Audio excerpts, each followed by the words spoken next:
All right, we're back. It's another Carolina podcast. And finally, after months of uncertainty and a stretch of pessimism followed by a stretch of optimism, we have information. And if you're listening to this podcast, you no doubt have already heard, but the SEC has officially announced what they plan to do with its football season, or what with their football season. The conference, has announced what it's going to do with its football season. The leaders, have announced what they're going to do with their season, and that is a 10-game conference schedule with no out-of-conference games, meaning Georgia, Florida, South Carolina, Kentucky, all just left out to dry for their out-of-conference rivalries. But Wes and Chris, we'll jump right in. No messing around today because just so much to get to. Finally, Chris, what was your level of surprise when you heard the SEC's announcement Thursday afternoon, evening? You know, in terms of the conference-only schedule, there was zero surprise and full admission here. I didn't hear or even see it live. I caught up on it a little bit later because I was absolutely chilling out at the beach on Thursday. But I did see it a little bit later, and it wasn't a surprise, man. I mean, this is the way that, you know, once the Pac-12 or the Big Ten rather got this started, the Big Ten and then the Pac-12, you know, we had heard that the conference at the SEC in particular was likely moving towards that model, that everybody else in the Power Five would move towards that model, and some others as well. So really no surprise. I think the biggest question was, would there be some type of, would there be an allowance for a +1 or something? Because we knew some schools in the conference wanted to play that. For instance, Tennessee wanted to play an out-of-conference team. I think Oklahoma's on their schedule, if I'm not mistaken. They wanted to play them.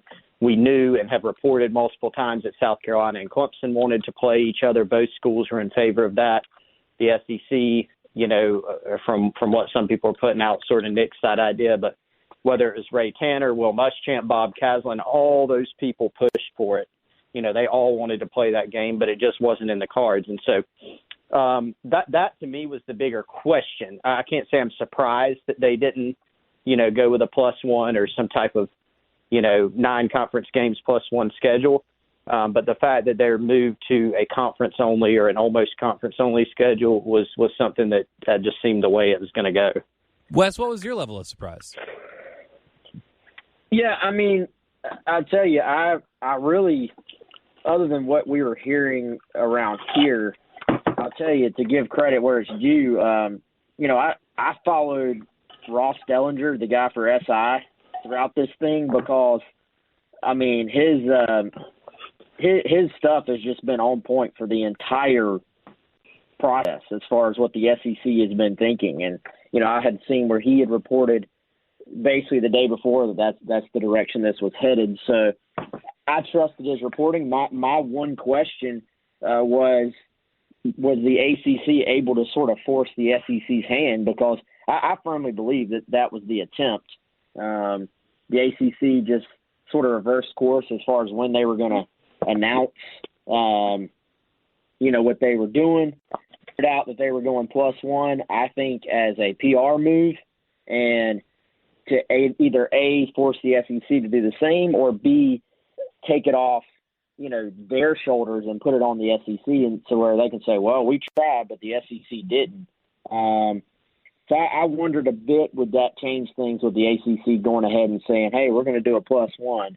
But overall, other than that little aspect and that little wrinkle, I wouldn't say completely surprised because I think the SEC just wants to control. They want to be able to control as much of this as possible, and by keeping it in-house, you know, that allows them to do that. Now, could you make the argument that the SEC and the ACC probably could have worked together on this a bit better? Could they have come up with a policy in unison as far as standards for play and protocols and stuff like that?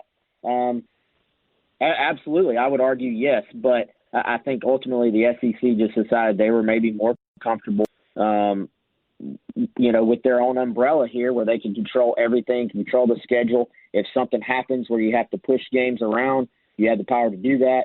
you can force every school to sort of follow the same protocol. All right, well, I'm surprised by both of y'all's lack of surprise because, Wes, even though I saw that Ross Dellinger report, it was, I think, Wednesday afternoon, like right before the ACC made its announcement that the SEC was leaning towards 10-game conference-only slate and not having the extra plus one. After the ACC made that announcement, I didn't perceive it as the ACC trying to strong-arm the SEC. I just assumed that it was done with a wink and a nod and that conversations had been had between those two conferences because the fact that all the Power 5 conference officials wouldn't be having conversations with each other to try to figure out how to make this happen. And I understand that it can't be a one-size-fits-all policy exactly because COVID-19 has hit the southeastern portion of the country different than it's hit the northwestern part of the country. So not even to say, hey, well, what are you doing? We want to do that. But just to say, hey, what are you doing? What can we do to make this similar? Like maybe we like an idea that you have. Maybe you like an idea that we have.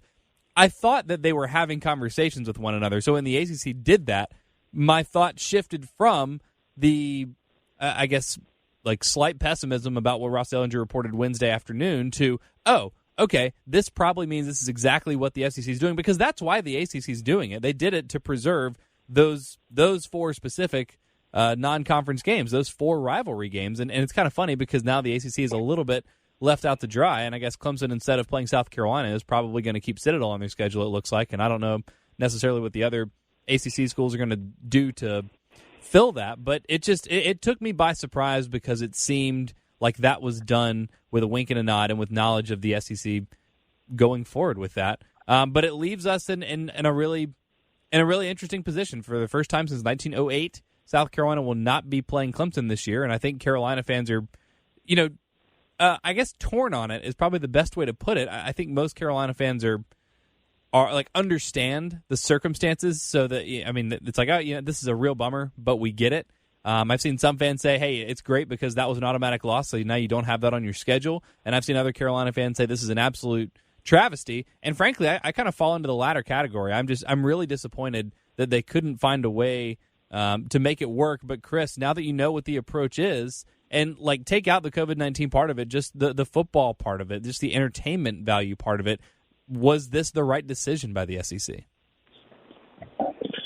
I don't think so in terms of I don't think so, no. I mean, because I think a lot of people point to, and you alluded to it earlier, sort of the geographical thing of it. There's more than goes into it than just, hey, you're going to go to, say, some schools are going to, like Clemson, go up to Boston College or Syracuse and play. I can't remember which one of those they play on the road this year, but yet they can't play South Carolina. South Carolina can't play Clemson on the road, but yet they can go to, LSU.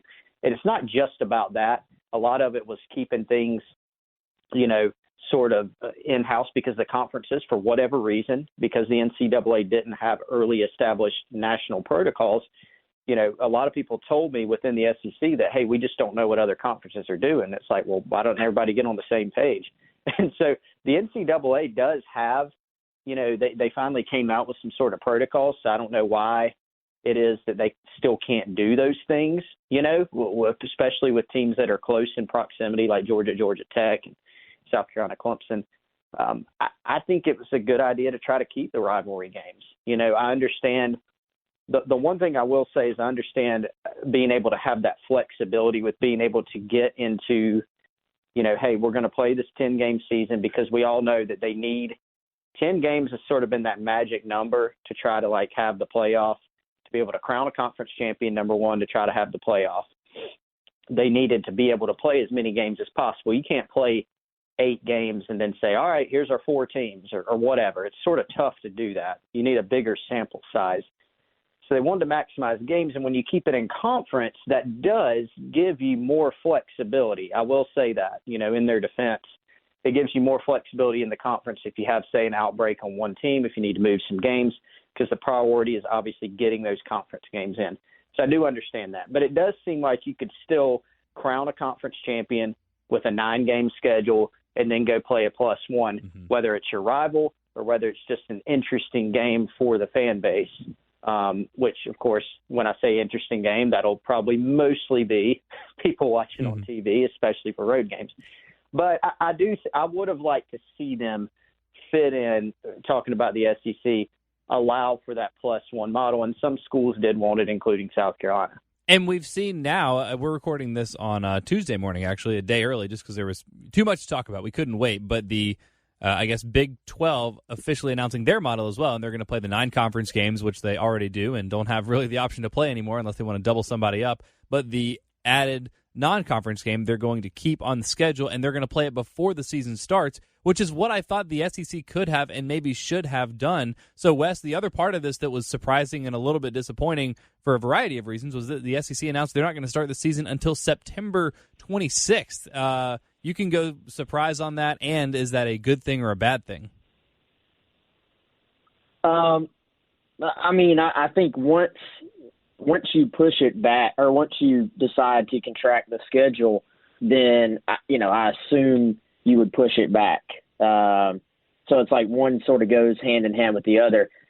Is it a good thing? I mean, I think it's probably a good thing for the chances of getting a season in and being able to play and being in a better position at that point than we probably are in a few weeks when you would have been starting. I mean, we've seen this virus, its impact can change quickly, either for the better or for the worst. And, I think if you look at, now this is just talking from a South Carolina perspective, I think one thing that maybe gets lost sometimes in all this is that the local situation with the virus for every single school, in their community, their town, their city, what have you, is going to be a little bit different. And just looking at Columbia, just looking at South Carolina, if you look back, the last month, as far as overall numbers and then the hospitalizations going up, has been pretty bad in our area. Now, if you want to sort of project and look ahead a little bit, it certainly appears that the daily cases have started to plateau and even maybe started to go down. So if that trend continues and, whatever we're doing continues to work, then maybe by the time you start to get to, that September, that late September date, I think, is it the 26th? Is that right? Once you start getting to that date, then maybe you're just in a little bit better shape overall to be thinking about sports and playing football. And, because you've had hopefully now a month and a half of cases sort of going down in your area. So I think, everybody, it's been interesting. Some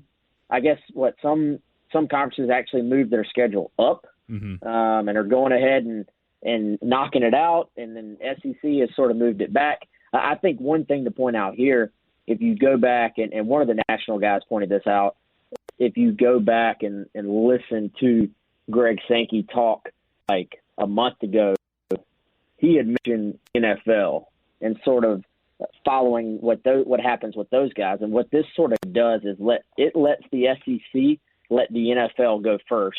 So you're able to gather information from the professionals. You're able to gather information from the Big 12. You're able to watch how this plays out with the other guys, and then learn from what they've done that works, and frankly learn from their mistakes about sort of handle this. But I think it is sort of, it says a lot that the SEC, which we think of as, it just means more. We think of as like being football crazed and how football first and how much football means. But the SEC has actually sort of been the conference that showed a lot of restraint in this and hasn't just decided to dive head first into everything. So I think that says something. Well, not just because I want to wait, or not just because I don't want to wait another month and a half for football. I think it was actually the wrong decision. And again, I can understand why they made it, and I guess it's nice maybe from a PR standpoint that you see the SEC exercising restraint or something. I don't know. I don't think that's necessarily why they did it. But again, after we saw Oklahoma say, hey, we're actually going to start our season a little bit earlier, and the NCAA was like, hey, if anybody wants to do this, we're totally cool with it. Go for it. I thought that has to be the solution. And again, I understand and understood initially because it seemed like the Pac-12 and the Big Ten we're kind of thinking the same thing. We're going to shorten our schedule. We're going to move it back a little bit. We're going to start it later. We're going to have the conference championship later. Also, the numbers have a chance to go down. But I feel like, Wes, we're sort of running into the same issue that we were running into when we were talking about spring football, when everyone was like, yeah, maybe you should just wait till the spring. But it's like, yeah, there's no guarantee that it's actually going to be better than. All you're doing now, if you're the SEC, I think the Pac-12 has done this as well, and any other conference that decides they want to start later in the season, is you're putting yourself in a bind. You're giving yourself less flexibility. So maybe the numbers will look a little bit better, maybe, possibly, but we have no idea, and they could absolutely spike again within the season, and now you just have there's essentially 2 open weeks. Everyone gets their one open week in the middle of the season, and then there's a week off from the end of, or in between the end of the regular season and the conference championship game, or your season's over if you're not in the conference championship game and there are no bowls or whatever. But you just have 2 weeks to make up games, and whereas Oklahoma starting the season on August 29th and playing 10 games, if they need to shut it down for 2 weeks, they can still do that. If they have 40 guys that test positive for COVID-19, they can do that and reschedule games, at another point in the season because they have, almost as many open weeks as they actually do have game weeks. So from that perspective, and I guess I'll throw this your way, Chris, and let you weigh in on the timing of the schedule. I think that was a mistake, and if anything, the SEC I think stands to end up playing fewer games than at least the Big 12, which is giving themselves all the flexibility in the world. Yeah, and that will be interesting. I mean, this is a concern, and we talked about it on the pod several times. This is a concern that people had in the early going, like before numbers sort of took off, as it were in the United States. People were concerned of, hey, if we have a season, there's that chance out there that there's going to be an outbreak at one school or multiple schools, or we're going to have to cancel games or lose games. And so that is still on the table. And so on one hand, you look at the conference-only schedule and understand that by the SEC and the other conferences doing this, that, let's say you're due to play Georgia and one or both teams, has whatever the threshold is going to be, but they go over sort of your threshold of where you either can't play by whatever protocol they put in, or the school says we can't play. We need to reschedule this thing. Well, then you can, in theory, just take another team that's maybe off that week. You try to move some things around. But the thing is, like you said, like you're saying here, Pearson, is what if you got multiple teams? Well, then what are you going to do? And if you had at least, other games on the schedule, whether it's one game or, 2 games out of conference, whatever it may be, then maybe you have a chance, to, get in another game period. I understand how your priority is getting in. If you want to move the season up and you want to shrink the schedule, then yeah, obviously you're going to want to put conference first. But it seems like there could have been a compromise, in theory, that instead of doing 10 conference games, do 9 and then, do an out-of-conference game. And then you can always shift that around if you need to. But it is an interesting question. And, I don't really know. I mean, it's easy for me to sit here and sort of pick it apart and say, well, why didn't they do this or that? But really, it couldn't end up being difficult either way. I mean, maybe you play 9 conference games and then you're due to play Clemson, or, if you're South Carolina, then that game can't happen. Well, then you're left with just 9 games. Do you go try to pick up another conference game? Do you pick up another non-conference opponent?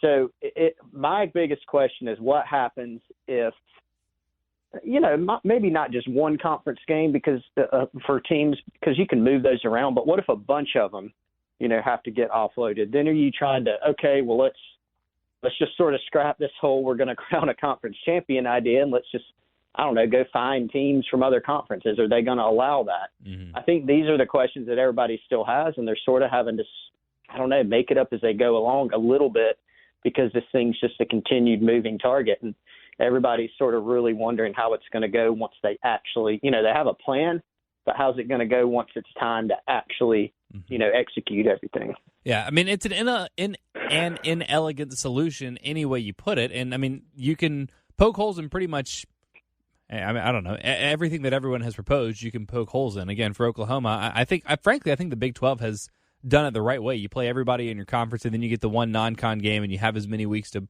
play it as you can possibly fit into the 2020 calendar year. I think that's the right model, but you can have other people saying, well, hey, it's probably not safe. It probably doesn't make a lot of sense, and especially if some of those schools are still trying to have fans in the stands, and maybe it's a little bit easier to do. It seems like South Carolina still wants to do that, and if they're trying to put 20,000 people in Williams-Brice Stadium, maybe they're anticipating that'll be easier to do in September than it would be in 3 weeks from now, 4 weeks from now, which would not be tenable at all. So maybe that's part of the conversation as well. But as much as I hate this because the non-conference games are gone, I hate it because it's being started, the season starting later. I think the SEC did a lot of things wrong here. But one thing that I do appreciate, and this wasn't really their decision, there was no scenario in which they were not going to add at least one conference game. I'm glad they've added two. Wes, from an entertainment perspective, not like this is harder or easier for Carolina specifically or anything, because those arguments are frankly different coins, not even two sides of the same coin. But the idea of all the SEC teams just playing 10 conference games makes me as excited for this football season, week in and week out, with no snoozers, except for whenever anyone plays Vanderbilt or Arkansas, but no snoozers, every game that matters, every game in conference. This could be one of the most fun, if not the most fun, SEC season we've ever watched. Yeah, it's going to be basically a 10-round battle royal for everybody who can sort of hang on at the end. And, it's going to be interesting. It's going to be very interesting to see what these schedules look like and, what the two additional teams are for everybody. Obviously, I think other than maybe a couple schools, every single fan base is going to say that the schedule has been stacked against them. And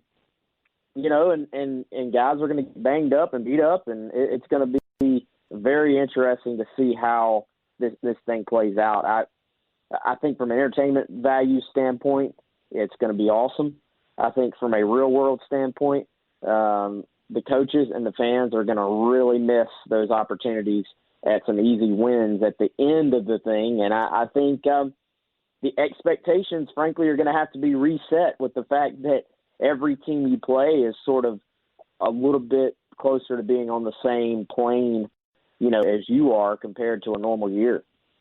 Yeah, I mean, 500 becomes like one heck of a mile marker, and I think the organizers of the bowls are actually looking at lowering the requirement, which isn't a great thing, and again, maybe sends the wrong message, but we are going to see again, like, I don't think anybody will be undefeated in the SEC this year. That's hard enough to do on a regular basis. I think you could see a 2-loss, maybe even a 3-loss SEC champion, and that wouldn't surprise me. But ultimately, again, Chris, I think this is just good from an entertainment perspective, and I think all three of us generally support the idea of playing more conference games, if for nothing else than to just play other teams in your conference more often. Like Carolina might add Auburn, and we can speculate on how the SEC will choose to add those two teams in just a minute. But Carolina might play Auburn for the first time in 6 years, which is kind of crazy. And obviously we know this happens all the time. But like just the week in, week out, meaningful games, I think we need more of that. And I hope that this sends the SEC in the right direction and goes well enough that they can immediately evaluate after this season and say, hey, you know what, maybe we can add the SEC is not going to go to 10, but maybe at least add one more conference game permanently. Yeah, that will be an interesting conversation. And this thing is sort of a broader point, not just in sports, but I had somebody actually in sort of the sports world make this point to me that I thought was really interesting, in that the pandemic has made people change their behavior and the way that we do things just out of necessity. And then some of those changes, people may just look at it and go, you know what, this is better. Like even if you're looking at the way that we meet, for instance, I mean, there's plenty, and people may disagree with me on this, but there's plenty of like evidence that, for instance, when you're like in a corporate workspace, that meetings, when you call a meeting, a lot of times it's a waste of time. Yeah, hey, I got 8 meetings today to make yourself sound important, or something. But like in reality, are you doing better to have these in-person meetings, or could you just maybe, I don't know, send a message over Slack or send an email or something? Or could you be better served doing something else? Or like, a lot of depositions for lawyers have been done over Zoom, actually. Well, you know what? That's actually a lot more efficient for lawyers and people who have to attend it. So my point is, maybe we keep some of these things that we've sort of been forced into doing and altering our behavior, and that could carry over to the sports world too. Maybe the SEC or other conferences looks at it and say, hey, we did it this way. That was good. Let's do that in the future. Or that sucked. Let's not do that in the future. I think it'll sort of bear itself out over time as far as what people end up doing. But it's something that comes up a lot. Other conferences play 9 games. The SEC, I think the argument that a lot of coaches are going to have is that it's tough enough, year in and year out. And that's not just SEC. Some other there's other schools and other conferences have a really tough road. Like, in the Big Ten, for example, some schools have just a murderer's row. If you're in a certain division, it's very, very tough to sort of make. So it is going to depend on school. It's going to depend on circumstance.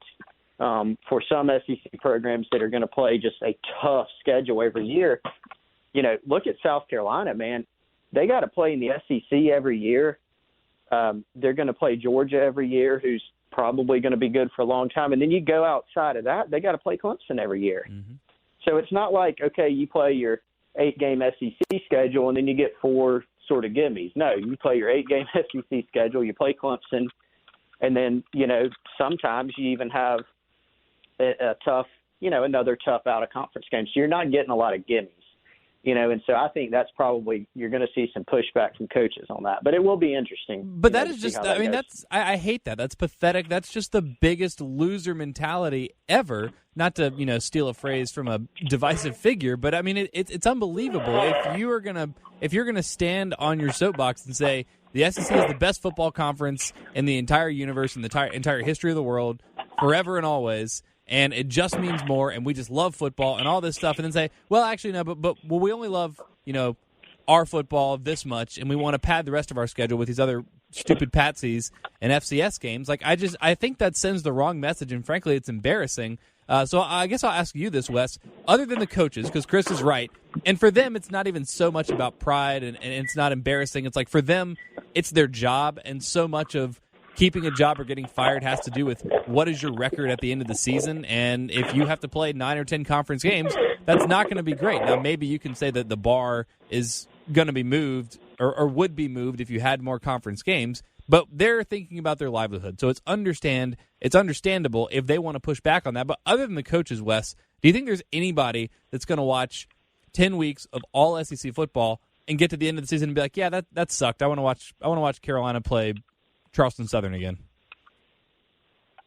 Well, I mean, from a game day standpoint, entertainment standpoint, no, obviously not. Now, I think from a win-loss standpoint, people are going to say right now, right now they're going to be like, I love this SEC idea, but a couple of bad seasons in a row, and maybe that would change your mind real quick. And I think the Ole Miss AD, I think, came out and said, this makes it nearly impossible for a team to build. Like if you're at the top of the SEC right now,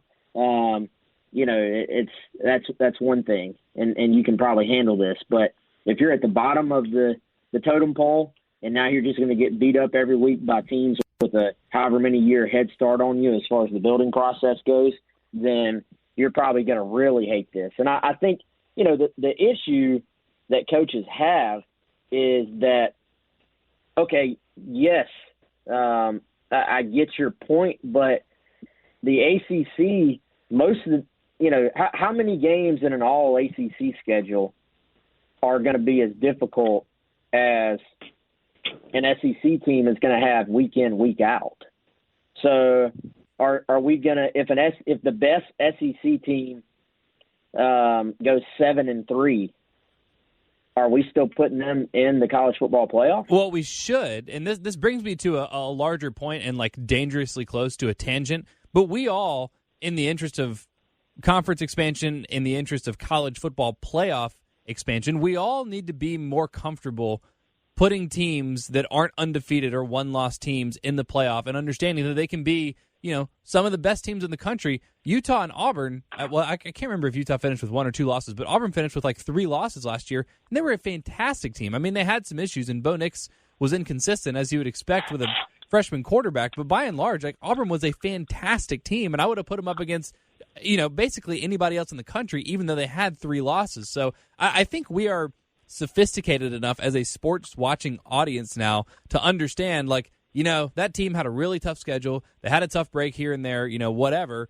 If they have 2 or 3 losses, that's okay. They can still be one of the best teams in the country. I mean, look at the New York Giants that won the Super Bowl, and they were, 9-7 or 8-8, got in as a wild card, and they got hot and healthy at the right time. That allows you to, say who is the best team at the end of the season, not who gamed their schedule the right way, which is, I don't know 40% of college football right now is just, yep, your schedule sucks this year. You're not going to be good. Or, hey, you got a break. You got all your tough games at home. You played 19 FCS schools. You're going to be undefeated. You're going to go to the playoff. You're not going to have any injuries. You're not going to have to deal with anything. Why is it up to the SEC and the NCAA to make this as easy as possible for schools? That's antithetical to the spirit of competition. But they're not making it easy if they already are playing the most difficult schedules in the country. Would be my point. Would be my response to that. If you look at the most difficult schedules in the country each year, the SEC is already at the top of that list while playing cupcakes and their difficult. I mean, how many gimmies do SEC schools actually have on their schedule? I mean, if you're South Carolina and you're playing Clemson as your out of conference game, and then last year you played North Carolina as well, and then play App State too. I mean, how many actual gimmies are there on South Carolina's schedule? Yeah, but why do you want gimmies? There are no gimmies in an NFL schedule. There are no gimmies in a Major League Baseball schedule or an NBA schedule. There are no gimmies. Vanderbilt, Arkansas. If Carolina plays, Vanderbilt, Missouri, Kentucky, Arkansas, and Ole Miss this year, throughout the ACC schedule. There's gimmies throughout the ACC schedule. Sure, yeah, that's fine. And at the bottom of the Pac-12, and you could. There are certain people that would make the same argument for the SEC, for the schools that I just mentioned that are rebuilding. And historically speaking, it's not necessarily the best argument. But again, we should have enough nuance to say if you play in the SEC and you finish a season 11-2 and you're a conference champion, you're still probably going to be better and be more battle tested than someone that goes undefeated in the ACC, just because of the level of competition. So I aren't we all responsible enough to understand that and have that conversation intelligently, rather than just, well, you lost 2 games, so you're out. I don't care that it was to Alabama and Auburn and they were both on the road. Meanwhile, Clemson beat Wake Forest and FCS Tech. They're clearly a better football team. Shouldn't we be able to discern those things? Well, if I can jump in, I don't know. First of all, if we're talking about the collective, I don't know that we're intelligent enough to discuss much of anything at this point, and based on what we've seen. But yes, I mean, we can definitely have those conversations, but I think you look at the people who matter, like the decision makers, which would be, and for the purposes of this conversation, be the College Football Playoff Committee.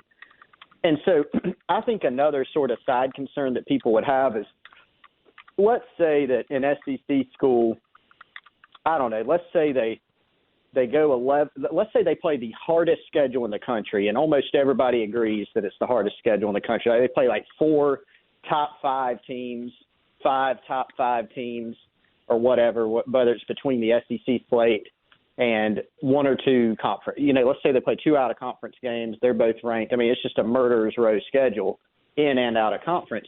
And let's say they lose 2 of those. Then let's say they go to Atlanta and they lose that game by a field goal. So then they got 3 losses and they don't win their conference title. And then you stack them up against a team that, I don't know, maybe like the ACC champion or the Pac-12 champion they don't play much of anybody in that given particular year. That's just how it breaks. And they have 1 loss. And then there's a couple other schools who have no losses. You know what I'm saying? So you could eventually get to the point where coaches, if that happens to a few schools, particularly if they're very influential, schools and coaches, then it's going to really be hard on that system, because if they got left out, they're going to be sitting there saying, wait a minute. We played the hardest schedule in the country, and we're being punished for doing that just because we happened to drop a few games. So I guess that's just sort of the other side of it, because we saw that back in the BCS era. Well, we see that with college basketball too. Right. Yeah. I mean, and South Carolina got left out of the tournament, et cetera. And so you do see that. So I guess that's just the counterpoint in that some people are going to look at the SEC and say, look, it's hard enough already. what if we add another conference game, we make it even tougher, and then what if we get through that schedule? I mean, you can't expect anybody in any conference to go undefeated the entire year. I mean, that's not an expectation many schools have or even should have. But if you happen to get through and play really, really well, even with the toughest schedule in the country, and then you get left out as your reward, and you feel like stacked up to other teams that you should have that way in your favor, but it doesn't because, again, we're counting on humans here. Then you're going, oh, my God, like, why'd we do this? So I think that's sort of the other side of it. No, and that's a fair point, but that's why we have the College Football Playoff Committee, to be able to make those decisions. And, again, it's not going to be perfect, and you're always going to have one or two teams that feel like they're being left out, that feel like, their schedule was being too harshly judged, or their losses were being too harshly judged, or they didn't get enough credit for their quality wins, or whatever the case may be. But that's kind of the point of all this, and it's one of the most frustrating, but also I think one of the best things about college football, because again, when you get into the pros, you have tiebreakers. You have 15,000 tiebreakers. Even probably going down to a coin flip. They have a way to figure it out mathematically because you can have a greater standardization of scheduling and all these things that make it more tenable. So you don't necessarily have to have these uncomfortable discussions, but that's one of the things that we like about college football. That's why they implemented a playoff committee, and I think that's why it's largely been successful. But I think the best case scenario for this year would be that all 5 conference champions finish the season with at least one loss because, again, I just think we need to get more comfortable than that or more comfortable with that. And for the SEC specifically, Wes, I hear what you're saying, that they say they already play the hardest schedule in the country, but it's just weird to be like, this is the best football conference, we play the toughest schedule, but we want to make it as easy as possible. It's like if that's going to be the drum that you bang, I feel like you lean into that. You lean into competition, and our conference is so tough week in and week out. But, pretty soon, because obviously the Big 12's playing their 9 games, the Big 10 and the Pac-12 are playing their 9 games, the ACC and the SEC are the lone holdouts. I guess I don't have any reason to believe that the ACC would make that decision before the SEC does, but it's just going to start to be a little weird. Again, I think especially after we see a full season of it, because other than some Carolina fans that are mad when Carolina finishes 4-6 or 3-7 this year, and some coaches that probably get in trouble or lose favor with the fan base because of it, I think the general college football watching public will say this was awesome. Because who wants to watch? I get it. It's nice to take your family to Carolina, Charleston Southern because there's no traffic and there's no stress and whatever. But other than that, who wants that game or anything like it on the schedule? Well, Carolina had one game like that last year. Like, let's not act like they aren't scheduling. They scheduled North Carolina, and then obviously you have the Clemson game. Okay. And then the other game was App State, who they lost to. Mm-hmm. So, it's not. I can certainly see. I think Alabama, their out of conference stuff a lot of years is pretty boring. No, it's a joke. It's not just South Carolina. It's all across the SEC. And if I can interrupt you for 1 second, because I wrote this down a couple months ago. I just looked as far ahead as Carolina had scheduled, and in addition to Clemson, here are all of the non-conference games that South Carolina has scheduled. Tell me, I think there are maybe 3 on here that are worth watching. Miami and North Carolina, cool. And then here are the rest. Tell me which one of these games you're excited to watch and won't be hoping to turn off. Obviously, none of us are turning it off because we have to watch the whole thing, but you know what I mean? Like, the fans aren't going to be hoping to turn off by the midway through the third quarter or into the third quarter. Coastal Carolina, East Carolina twice, maybe. Okay, you give them maybe like one of those close games, although that wouldn't be good for Carolina. Wofford twice. Eastern Illinois, didn't even know that was a school until they scheduled it. Troy, Georgia State, Furman, Liberty, Akron. Maybe you put Appalachian State in the watchable category because they just beat Carolina last year. But for whom does that move the needle? That's embarrassing. That doesn't need to happen anymore. Yeah, I don't know what else, I don't know what else I can add. But you're not excited to watch those games, right? No, but that again, even you mentioned the NFL schedule. Even the NFL gives the teams that lost the year before an easier schedule, and the teams that won the year before a more difficult schedule. They adjust their schedule to try and create parity and try and create a better product. So, I don't know, if you're already playing a difficult schedule, there's a reason that coaches are going to want to have games to get young players in, have games to try to heal up, have games from a developmental standpoint to build depth. And again, yes, the game South Carolina has skill moving forward. Those probably don't really move the needle. But if you're right now, there's really no incentive not to schedule wins. I guess so. Again, it's just, to me, that just, I don't know, it sends the wrong message. It's more about gamesmanship than actually playing football and playing competitive football games and trying to, beat the best to be the best and all that. But I guess this is a pointless argument right now. I guess I just am excited. I'm very excited. I know I sound like super negative right now, but I just am very, very excited to see a 10-game conference schedule, and I hope that it makes it a lot harder for the ACC and SEC to go back to just their regular standard scheduling. With that, the other thing that we don't know, and I think may have an answer by the end of the week or by early next week, and I guess I'll toss this over to you, Chris, to see if you've heard anything about which way the SEC is leaning in terms of the 2 conference games that they will add. I've seen a couple different proposals floated. Do you have a sense or just an educated guess in how the SEC will add those 2 extra conference games this year? Not a great sense yet. Of course, they'll probably come out with a plan as soon as we drop this on the site, I would imagine. But I've heard a few different, potential iterations. Wes and I have independently heard that something could come about this week. Correct me if I'm wrong on that, Wes, but I think you alluded to that as well. I actually heard early this week was the hope, so we'll see. Yeah. And as you would imagine, with anything that's been discussed, there are a bunch of different opinions, including some of the league's coaches, the leaderships. There's some different ideas about how to get there. And so not to throw gas on Pearson's flame here, but one consideration for some schools is, who are we going to get stuck with on our schedule? Are we going to have to go play Alabama and some other team because of how it breaks or whatever? And so some schools are looking at that. Now, will that ultimately matter? I don't know. But, for instance, there's been a model of, hey, just pull 2 opponents, 1 each from your next 2 year schedule. There's been, play a home and home with somebody. I haven't really heard that as much, but I guess that's still out there. There's a consideration of pick 1 at random and then pull 1 from your schedule next year. So that would be like the Auburn situation, and then pick another one at random. I guess, I don't know, Mississippi State or somebody, just pick somebody like that. So there have been a few different thoughts out there. I haven't heard anything concrete, but there's, been a lot of discussion on it and some different models, as there has been with everything else.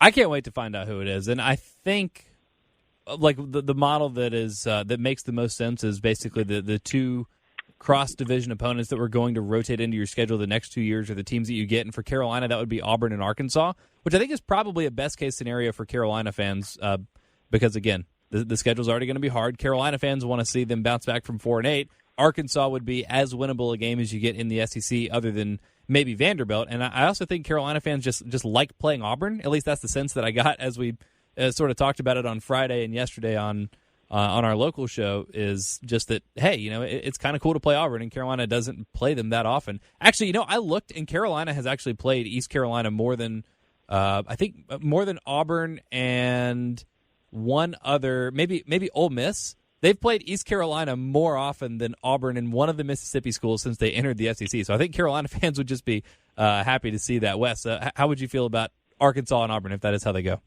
I think that's maybe one of your best case scenarios. Arkansas starting over, completely new staff. I mean, it's tough, I'm sure, having to install an entire new system. We talked about South Carolina installing a new offense, but installing new everything right now has got to be tough. So from a winnability standpoint, you probably look at Arkansas. From a fun game standpoint, Auburn. It also gives you an opportunity. You're always looking for opportunities, and an opportunity to win a game you've never won is something that is always nice as well. So you have a nice mix, I think, of winnability in one of the games and of a fun matchup in the other. And I was going to say, and that would be a fun trip for the fans, but obviously that comment would only be in normal years. I don't know this year if any fans are going to be allowed to, travel to away games. If you played at Auburn, that is a pretty cool venue to play in. At least this current iteration of the Gamecock team, has not had a chance to actually go play in that venue. So, that would be kind of cool for those guys. Yeah, they haven't been to the Plains since, 2011? Because Auburn came to Columbia in 2014, right?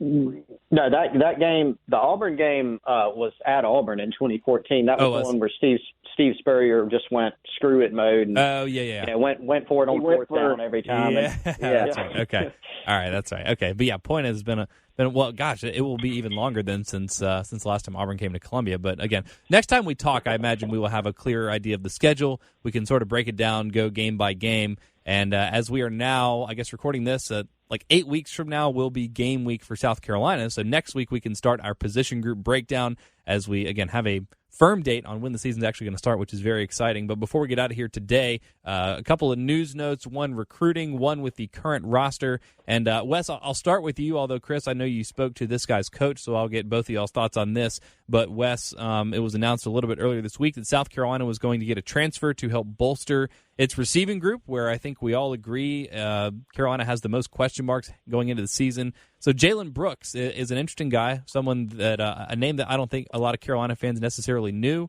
You described him as something of a late bloomer, but what do you know about Jalen Brooks and his transfer into Carolina? Yeah, it's really an intriguing get for Carolina. This is a kid that spent the last 2 years at Wingate. He's originally from North Carolina, sort of near the Charlotte area. And, I get there's an initial sort of, all right, taking a D2 guy, can this kid play? And, I think you watch the film and you see a tall kid, you see a guy that can run, he can get open. So I have independently had like two people who have been around the kid a lot say this is arguably the hardest working player I've ever been around, which I think speaks volumes. He was a late bloomer. Lots of connections to the state of South Carolina. His head coach or former head coach who Chris talked to, Jason Fidel, is actually now the coach in Blythewood. The kid spent some of his younger years at Northwestern during his JV years. And, I talked to one of my friends at Northwestern. He was like, yeah, when the kid was here, he was like 5'9", and he's grown, sort of grown into his body, gotten bigger, gotten faster, and has really developed. And I think, I get it, and I'm not trying to build the expectations that this kid's going to come in and like be Brian Edwards, and be the number one receiver, et cetera, et cetera. But if you watch the film, I think he's a guy that can help South Carolina. Now the big question becomes, does the NCAA grant him a waiver to play this year, or does he have to wait a year? But, guys come from D2, FCS level, which is he was going to transfer to a school that was about to go FCS. And, guys come from those levels and go to the NFL all the time. So you have late bloomers. You have situations where a guy just isn't on the radar and goes down there and balls out. So, I see why if you're South Carolina, are you taking a bit of a chance? Could you see it that way? Yes, but they need help in the receiving corps. This is a big, fast kid. Why not? I think is the way I look at this.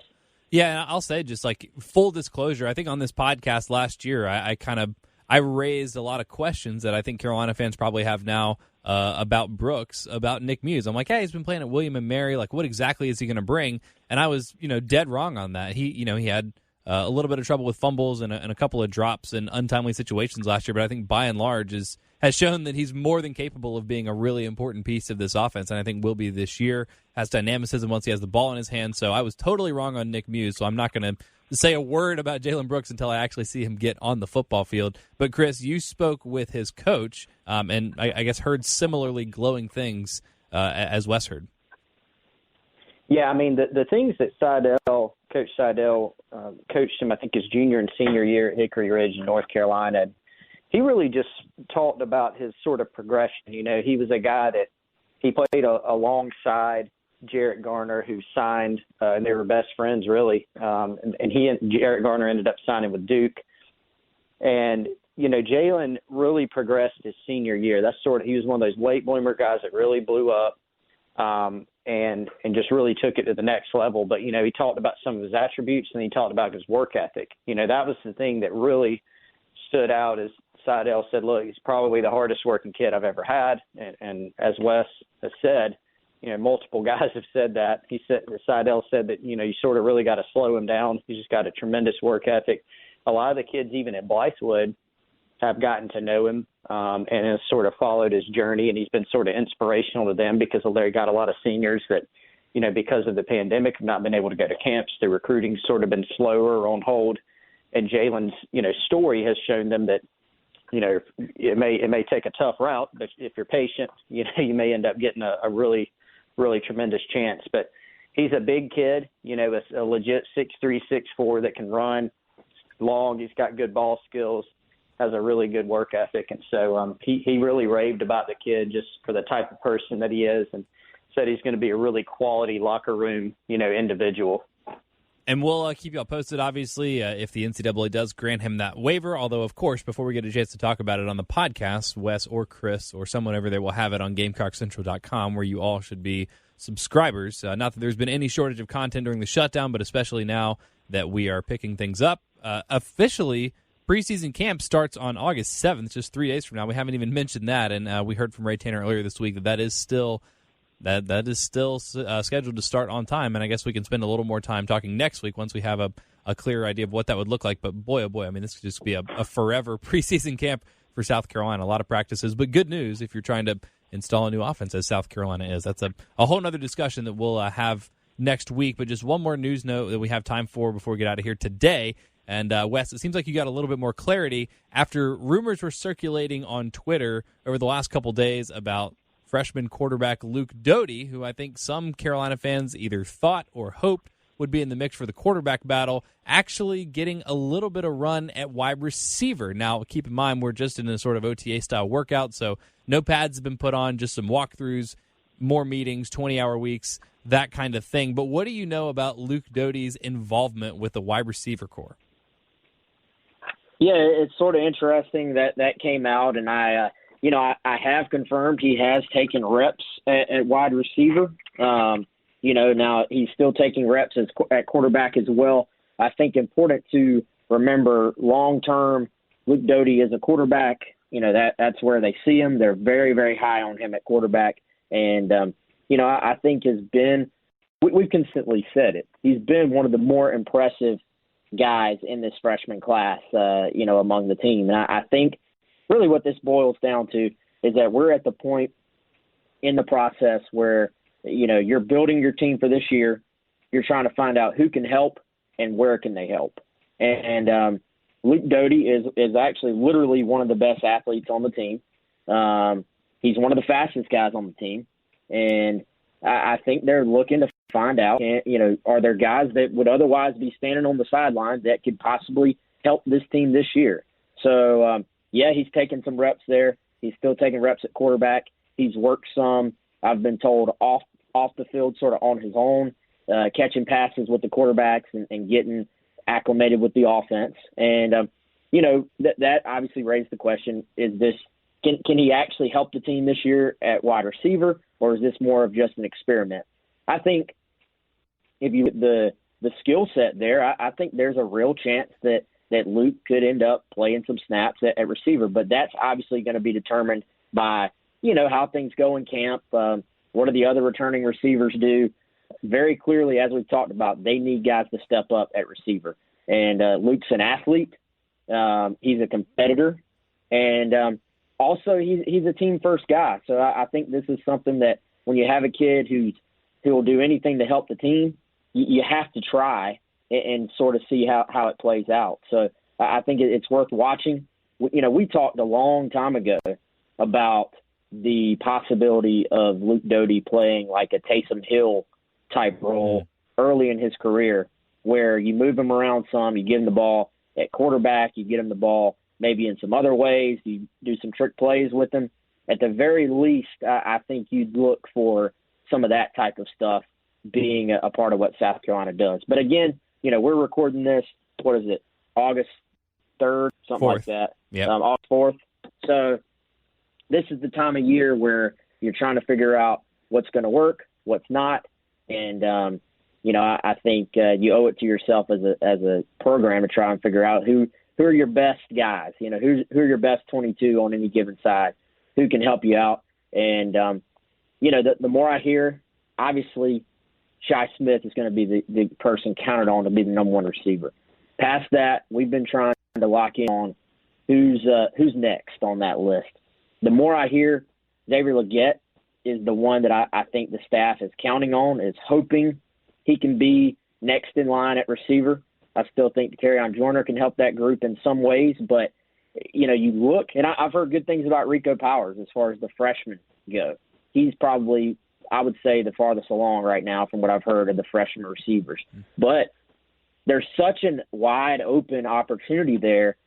You look at Luke, you look at the skill set, and I think my guess is the staff just said, hey, we owe it to the team to try and find out if he can help us there. And like I said, Luke's always going to be someone. He did the same thing early on in his high school career.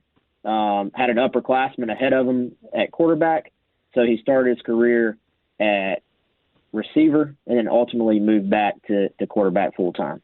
Oh, and this isn't uncommon. You know, Julian Edelman was a quarterback in college before eventually settling in at wide receiver at the NFL, and a very good one at that. You mentioned Taysom Hill. The other one that obviously comes to mind, too, is Tim Tebow, just being used in spot work on that first Florida National Championship team in 2006, just kind of coming in, doing things here and there. And the other part of this, now this is not anything that I've gleaned from talking to anybody, but just, I don't know, kind of putting two and two together, is it was always going to be a long shot for him to compete for the QB1 job this year, just as a freshman, when you're competing with Ryan Helinski, who started a full year in the SEC, and Colin Hill, who's a grown man and played a lot of college football, even though he's recovering from injury.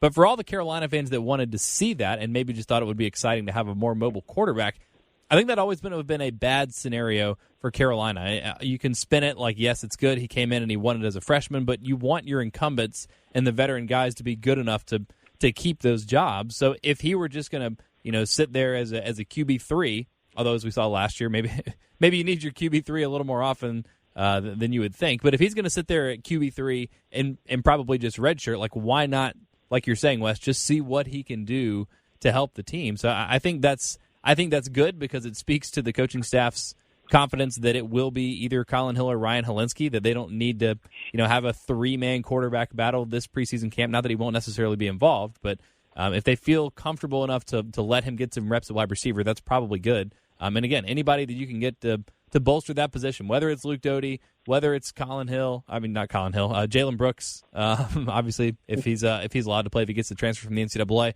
But Chris, my question for you, with Luke Doty, Kerryon Joyner, Jay Urich, Bailey Hart, you got to go back a little bit to get to Tanner McAvoy, and that was certainly a more circuitous route to getting from quarterback to wide receiver. But has any college team recruited more quarterbacks that ended up playing wide receiver than South Carolina?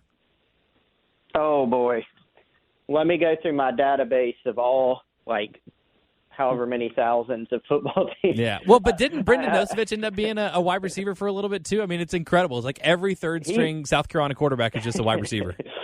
He moved to, you know what, and the funny thing about bringing up Nasi is I'd forgotten about that he moved. He moved to, wasn't it tight end, Wes? Like an H-back, tight end type of role? Yeah. I think he played, and then he ended up. I feel like he did do it at South Carolina for a little bit. I could be mistaken. Yeah. Man, and then he went to BC, right? Then he went to BC, and he definitely played on that side of the ball, like a tight end or a fullback type of deal. So, yeah, I don't know, man. Yeah, it's been interesting. I mean, look, when you take guys as quarterbacks so there's a couple dynamics to it. When you sign a guy who's a straight quarterback, right, it's a unique position because typically, in almost all cases, a quarterback – I mean, he's the quarterback. If you're the starting quarterback, you're the only quarterback that has the ball. You're not sharing carries at running back. You're not one of 3 to 6, 3 starting receivers, 5 or 6 that play. You're not a rotation guy on the D-line, for example. It's just different. And so if you're signed as a quarterback and then at some point if you're not playing, some guys may stick around for the duration, even up until they graduate. But a lot of times quarterbacks want to play. And so they're going to look at it and say, okay, if I'm a quarterback and that's all I either want to do or capable of doing or both, I'm going to go somewhere else and play. And you want to sign a good quarterback every year in almost all instances. Mm-hmm. But sometimes you take guys like the ones that you mentioned who either, they play quarterback, maybe you sign them as a quarterback, and for whatever reason it doesn't work out. It might just be you got a guy or two guys ahead of them in their development, and they may look at it, and the coaching staff may look at it, or both, and go, hey, you can do something else and you can help us. And then they have to decide, do I want to do that, right? So, I mean, it's just I chalk a lot of it up, and I don't know, man, the relative. There have been several guys at South Carolina, as you pointed out. I don't know how that stacks up to some others, probably more than others, less than others. I don't know. But it's just a unique position because of the dynamics. So if you do take guys that are capable of doing something else for you, whether it's short-term or long-term, then if they're capable of playing somewhere else they can help, then that's something you look at doing. Mm-hmm. And sometimes it happens earlier, sometimes it may happen later. Yeah, I mean, never bad to have athletes on your team. Never bad to have just good football guys on your team. It's just really funny, and for a while it was a trend, and now I feel like this has to become like a running joke or something, because like seriously, that was what I thought when I first saw this on Twitter. I was like, Luke Doty playing wide receiver. It's like somebody's just messing, because this seems to happen like every single year that some South Carolina quarterback becomes a wide receiver. But again, I guess that a credit to them for having that kind of athleticism at that position. But anyway, that's the latest on that.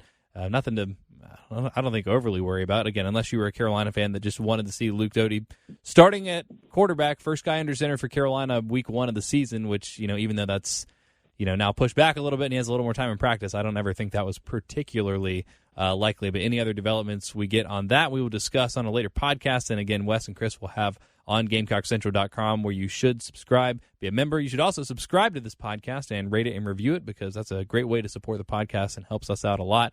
But for Wes, for Chris, I'm Pearson. Thanks so much for listening. And next week we'll be back. We'll have hopefully a clearer picture of what South Carolina's schedule specifically will look like. So maybe go through that and then start our position group breakdown, as we are 8 weeks and change away from the actual start of the football season. We know for sure. So cross your fingers, nothing changes between now and then. But thank you all so much for listening, and we'll talk to you next week.